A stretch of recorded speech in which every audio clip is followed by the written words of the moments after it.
Hoy nos toca ver Génesis 1, el primer capítulo de la Biblia. ¿Qué aprendemos aquí sobre Dios y sobre nosotros, la humanidad? ¿Es compatible este relato bíblico con lo que nos informa la ciencia sobre la evolución en la vida en este planeta Tierra? Hola, soy Dionisio Bailer. En esta serie de vídeos estoy dando lectura a mi libro que se titula Hablar sobre Dios desde la Biblia. Llegamos ahora, por fin, al capítulo con que probablemente te hubiera parecido más lógico empezar una exploración sobre la realidad de Dios como creador. Confío, sin embargo, que todo este rodeo que hemos dado te haya hecho capaz de observar cosas en este capítulo que quizá nunca antes te habían llamado la atención. Leamos entonces Génesis 1:1 a 2:3 en esta mi traducción. Ve tomando nota de aquellos elementos que observes que este pasaje tenga en común con lo que ya hemos visto en Éxodo 15, Génesis 6-9, Proverbios 8, Juan 1 y Colosenses capítulo 1. Al principio creó Dios los cielos y la tierra era hueca y sin forma, y todo era oscuridad frente al abismo. Y el soplo de Dios se movía sobre la superficie de las aguas. Entonces dijo Dios: haya luz, y hubo luz. Y vio Dios que la luz era buena, y distinguió Dios entre la luz y la oscuridad, llamando a la luz día y la oscuridad noche. Y fue el atardecer y el amanecer del primer día. Entonces dijo Dios: haya una bóveda sólida entre las aguas para distinguir entre unas aguas y otras. Así que hizo Dios la bóveda sólida para distinguir entre las aguas que están debajo de la bóveda y las que están encima de la bóveda sólida. Y así fue. Y llamó Dios la bóveda sólida cielo. Y fue el atardecer y amanecer del segundo día. Entonces dijo Dios: reúnanse en una parte las aguas que están debajo del cielo para dejar expuesto lo seco. Y así fue.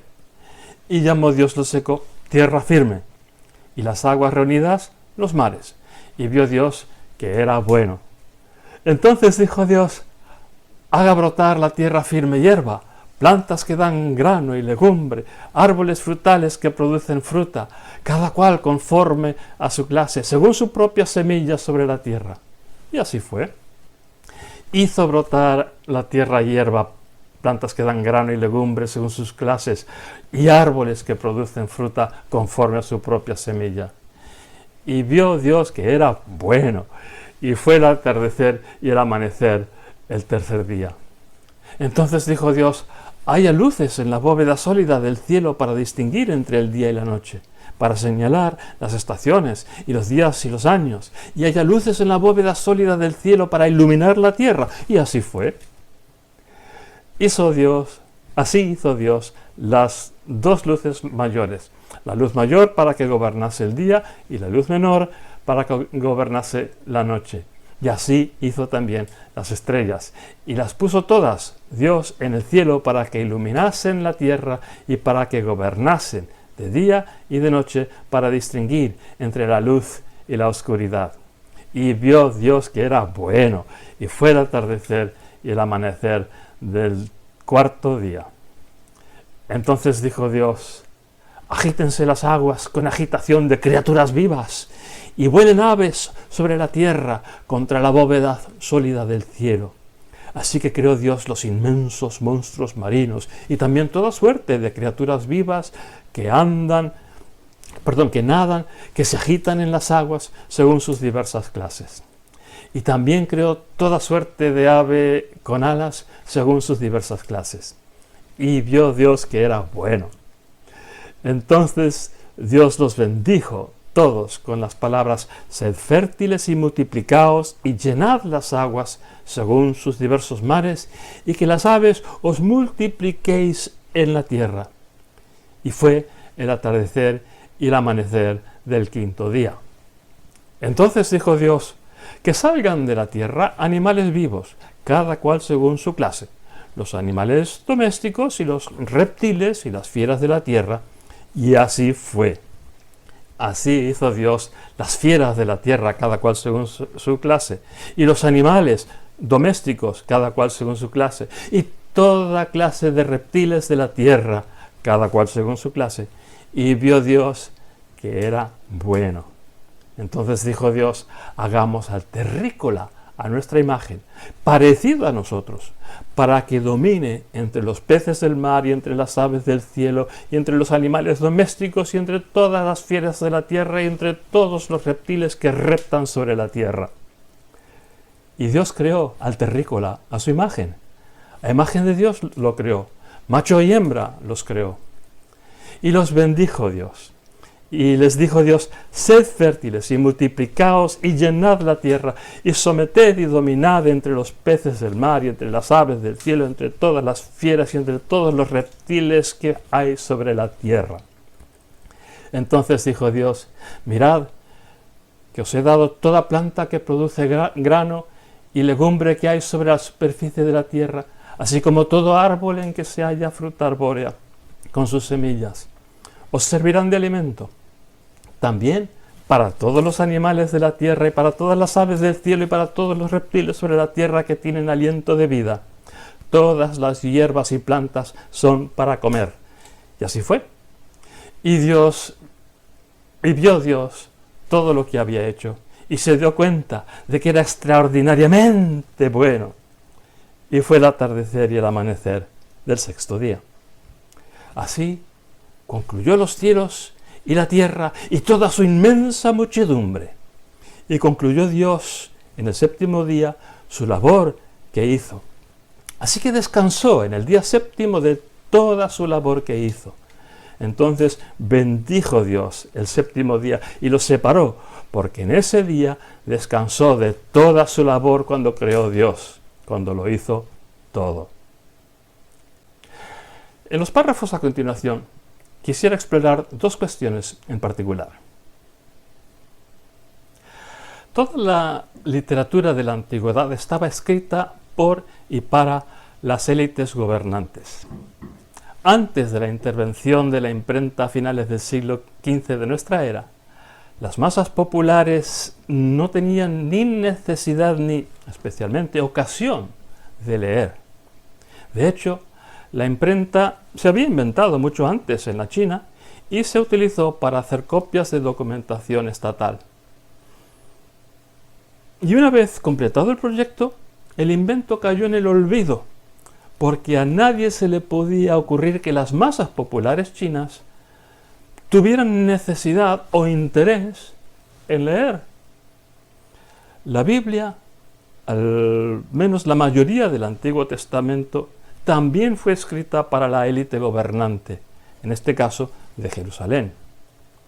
Ahora bien, desde siempre la cuestión del orden social ha sido una de las obsesiones de las élites gobernantes, que han entendido la conservación del orden contra las fuerzas del descontrol y el caos como su razón de ser que justifica su existencia como tal élite gobernante.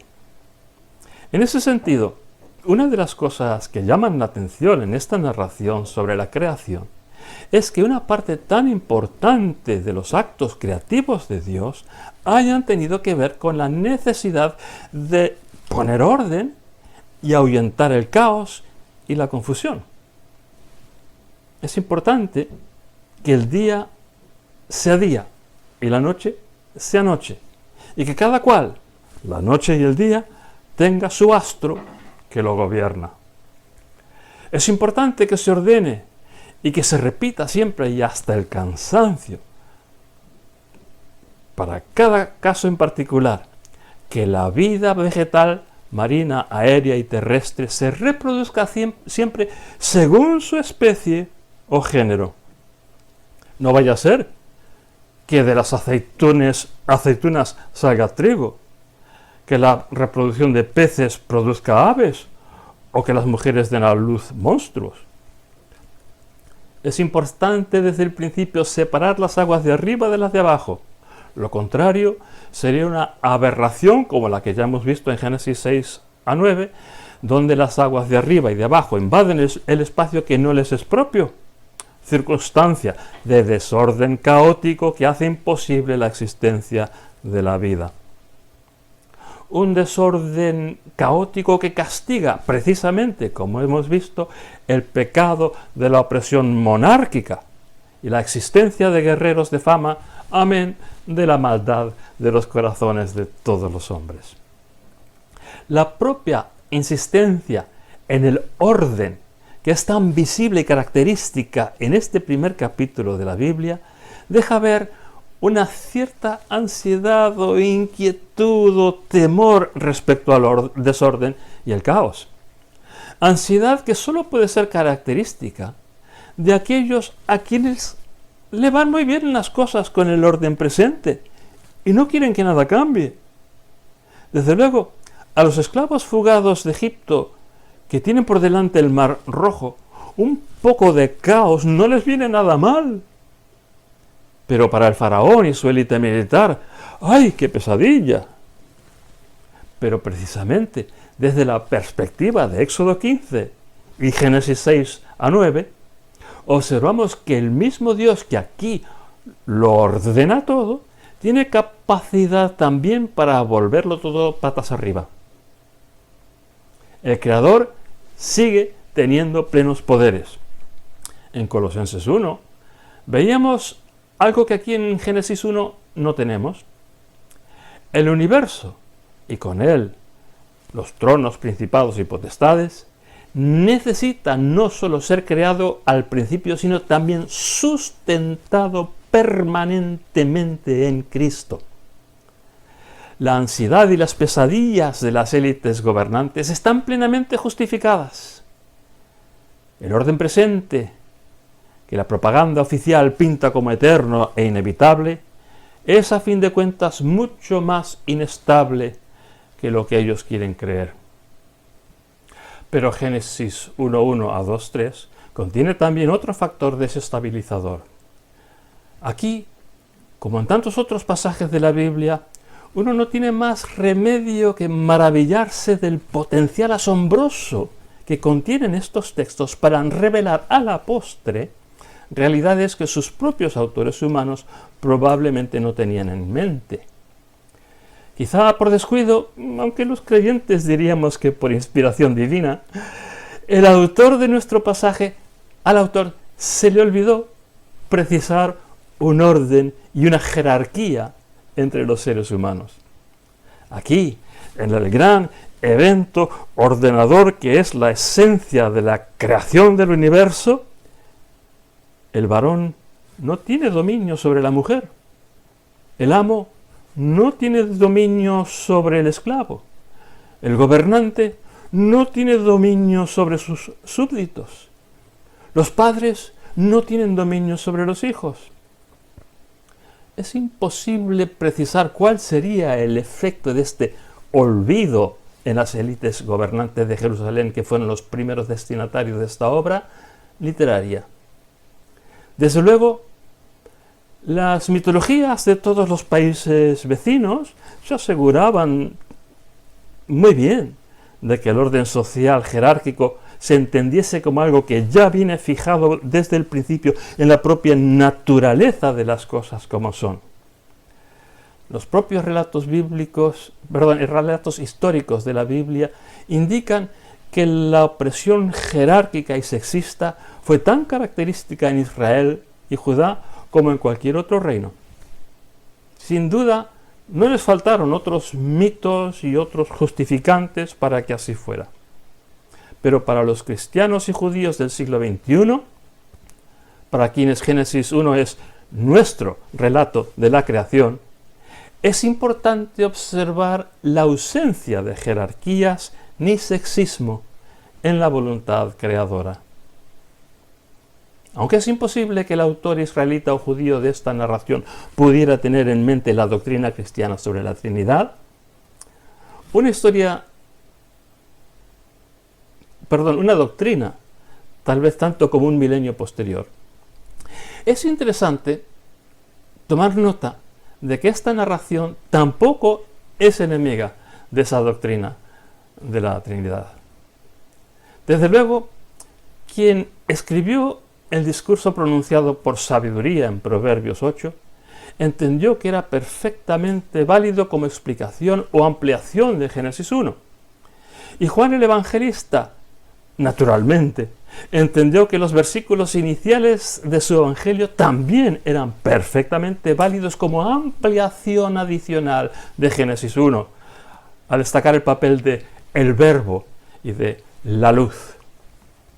Ambos autores, el de Proverbios y el Evangelista, eran judíos piadosos y monoteístas que en absoluto podían albergar duda alguna sobre la unicidad de Dios, ni sobre el hecho de que ese uno y único Dios de Israel haya creado el universo. Él solo, sin la intervención de ningún otro Dios. Pero también entienden que la forma que está redactado en nuestro pasaje, Génesis 1:1 a 2:3, deja abierta la puerta a sus respectivas interpretaciones sobre la creación y concretamente sobre la presencia entonces y la actividad entonces de sabiduría, verbo y luz. La forma que tiene la palabra que se traduce al castellano aquí con el singular Dios, tiene en hebreo una forma plural, Elohim. Existen formas singulares de esta palabra, El, Eloa. El plural en hebreo se crea con el sufijo im, en este caso Elohim. Las formas singulares de esta palabra Dios fueron utilizadas también por los autores bíblicos, aunque con menor frecuencia. Pero el autor de nuestro pasaje y otros muchos de la Biblia, para ellos el singular les pareció inadecuado para indicar la inmensidad infinita de Dios. El Dios El había sido durante cierta época el más importante del panteón cananeo, antes de que la devoción popular evolucionara hacia la preeminencia del dios Baal. Como nombre propio de un dios cuya preeminencia estaba en entredicho, Él, así solo, podía parecer muy poca cosa. El plural dioses, sin embargo, podía parecer indicar la existencia de varias o muchas deidades. Entonces los autores bíblicos se las ingeniaron con una creatividad auténticamente inspirada para combinar el vocablo plural Elohim con formas verbales en el singular, lo cual indicaba una única voluntad, una única entidad, pero que abarcaba en sí mismo todas las facultades que el politeísmo repartía entre todo un panteón de dioses diferentes. El efecto es más o menos así, como si dijéramos, en el principio Dioses creó los cielos y la tierra, y dijo Dioses sea la luz. El caso es que esta usanza característica en la Biblia hebrea, y concretamente en nuestro pasaje Génesis 1:1 a 2:3, parece ella pedir de boca para permitirnos a los cristianos entender que este Dios creador, siendo uno y único, sea a la vez Padre, Hijo y Espíritu Santo. Puestos a dar a este pasaje una interpretación abiertamente cristiana, trinitaria, quizás sorprenda descubrir qué pronto aparece el Espíritu de Dios en la Biblia. Ya en el segundo versículo. Aquí nuestras traducciones normalmente nos han hecho ya el trabajo de interpretación. La palabra hebrea podría haber sido escrita en castellano con minúscula. Después de todo, en la escritura hebrea no existen letras mayúsculas y minúsculas. Y la palabra se podría haber traducido como aliento, respiración o soplo, pero especialmente, quizá recordando Éxodo 15 y Génesis 6 a 9, se podría haber traducido como viento. Allí en aquellos otros pasajes, el viento divino tiene muy especial protagonismo. Pero el caso es que la traducción habitual que hallamos en las Biblias cristianas también es legítima, no es artificial. Es perfectamente válida la traducción de esta palabra como Espíritu, el Espíritu de Dios. Recordemos ahora que a raíz de mis comentarios sobre Proverbios 8, venía poniendo sabiduría con mayúscula, entendiendo que allí actúa como una persona con voz propia. Y en mis comentarios sobre Juan 1 he escrito con mayúscula la palabra o el verbo o incluso la luz, porque también parecen figurar como entidades con identidad propia. Si aquello es posible, también tiene que ser posible poner espíritu aquí con mayúscula en Génesis 1:2. Este versículo no nos obliga a entender que se trate de un ser que actúa con identidad propia. Podría ser sencillamente un viento de parte de Dios que sopla sobre las aguas, sin más. Pero el verbo que indica una acción como de agitarse, revolotear o moverse, también puede sugerir la actividad de una entidad con identidad propia. El Espíritu de Dios, aunque a la vez inseparable de Dios y no diferente que Dios. Y una vez visto el Espíritu de Dios aquí, se nos abre la posibilidad de reevaluar qué o cuál, o en particular, quién pudo ser ese viento tan importante para los relatos del diluvio universal y de la travesía del Mar Rojo. Si hemos descubierto el Espíritu en Génesis 1, ¿estará también el Hijo? No con tal designación como Hijo, naturalmente, pero la palabra de Dios, al menos las palabras que Dios pronuncia, sí está presente en este relato de la creación.